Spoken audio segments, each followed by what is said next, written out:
এই মব কালচারকে আমরা সবসময় কিন্তু ঘৃণা করেছি। দল বিরোধী অসাংগঠনিক কাজ কেউ করলে তাকে আমরা কোনো প্রকার ছাড় দিচ্ছি না। মাননীয় প্রধানমন্ত্রী কিন্তু ইতিমধ্যে বলে দিয়েছেন যে এই ক্ষেত্রে কাউকে ছাড় দেওয়া হবে না। কোনো অনাকাঙ্ক্ষিত ঘটনার সাথে জড়িত থাকলে তাদের বিরুদ্ধে আমরা শাস্তিমূলক ব্যবস্থা নিয়ে অভিযুক্ত যুবদলের 2 নেতাকে তৎক্ষণাৎ বহিষ্কার করে তাদেরকে আইনের আওতায় আনার জন্য অনুরোধ জানিয়েছি এবং ওখানে আমাদের যুবদলের একজন ইতিমধ্যে গ্রেপ্তার হয়েছে। বহিষ্কার করেছি, কাউকে শোকজ করে ডেকে এনেছি, পদস্থগিত করেছি। আগস্টের পরে বাংলাদেশের রাজনীতিতে একটি নতুন ধরনের কালচার শুরু হয়েছিল, সেটা হলো মব কালচার ছিল। এই মব কালচারকে আমরা সবসময় কিন্তু ঘৃণা করেছি এবং আপনি দেখেছেন যে যুবদলের কোনো নেতৃবৃন্দ কোনো জায়গায় কোনো অনাকাঙ্ক্ষিত ঘটনার সাথে জড়িত থেকেছে এমন কোনো কাউকে কিন্তু আমরা ছাড় দেইনি। আমরা প্রত্যেকটি জায়গায় কিন্তু ভুক্তভোগীর সাথে কথা বলার চেষ্টা করেছি, কোনো জায়গায় প্রশাসনের সাথে কথা বলেছি। আমরা আইনের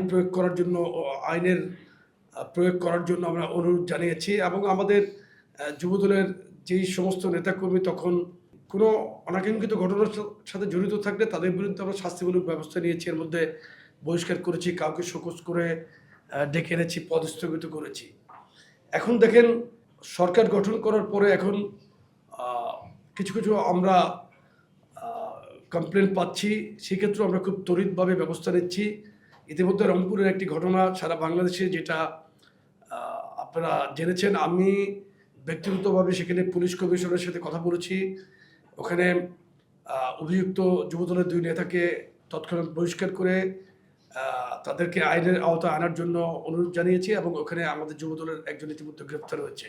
এবং যে কোনো জায়গায় কোনো ঘটনা ঘটলে সেখানে দেখেন বাংলাদেশে একটি জনবহুল দেশ, সেখানে বিভিন্ন প্রকৃতির মানুষ এখানে বসবাস করে, এখানে ভালো মন্দ মিলিয়েই কিন্তু সমাজে আমাদের থাকতে হয়। একটি পরিবারে যেমন খারাপ এবং ভালো আছে, সেখানে সমাজে আছে।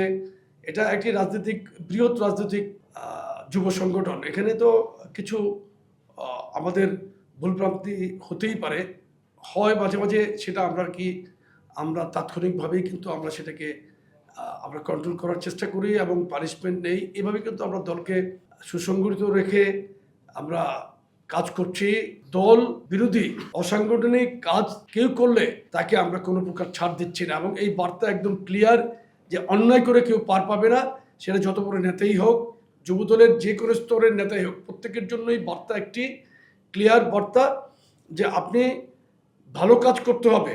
মানবিক এবং সাম্যের যে সমাজ বিনির্মাণ করার যে লক্ষ্যে আমরা কাজ করছি, সেটার মধ্যে থেকে আমাদেরকে রাজনীতি করতে হবে এবং অন্যায় কোনো আচরণ, অসাংগঠনিক কোনো আচরণকে আমরা গ্রহণ করব না এবং এক্ষেত্রে একদম খোলামেলা বক্তব্য, অন্যায় যে করবে সে আইনের আওতায় আসবে এবং প্রশাসনকে আমরা সবসময় অনুরোধ জানাই যে সেটা আমাদের দলের নাম বিক্রি করে বা নাম বলে কেউ পার পাওয়ার চেষ্টা করলে, অন্যায় করলে কাউকে ছাড় দেবেন না।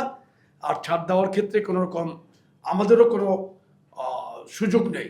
আমরা সর্বোচ্চ সাংগঠনিক ব্যবস্থা নিচ্ছি, যেটা আমাদের কাছে আছে, যে সাংগঠনিক ব্যবস্থা ভবিষ্যতে মানে এই ধরনের নিয়ন্ত্রণে, চাঁদাবাজি বা অপকর্ম নিয়ন্ত্রণে কোনো ব্যবস্থা নিচ্ছেন কিনা? আমরা প্রতিনিধিগত ব্যবস্থা নিচ্ছি এবং এই ক্ষেত্রে সরকার কিন্তু জিরো টলারেন্স। মাননীয় প্রধানমন্ত্রী কিন্তু ইতিমধ্যে বলে দিয়েছেন যে এই ক্ষেত্রে কাউকে ছাড় দেওয়া হবে না এবং আপনি দেখেছেন যে আমাদের স্বরাষ্ট্রমন্ত্রী উনিও কিন্তু খুব এই ব্যাপারে কঠোর অবস্থানে আছেন এবং আমরাও সেটাকেই অনুসরণ করছি এবং আমরা সারা বাংলাদেশে একই বার্তা দিচ্ছি, কোনো অন্যায়, কোনো অসাংগঠনিক কোনো তৎপরতাকে আমরা গ্রহণ করব না। সেটা যত বড় নেতাই হোক, আমরা তাদেরকে দ্রুত পানিশমেন্টের মধ্যে নিয়ে আসতেছি এবং সাংগঠনিক ব্যবস্থা নিচ্ছি।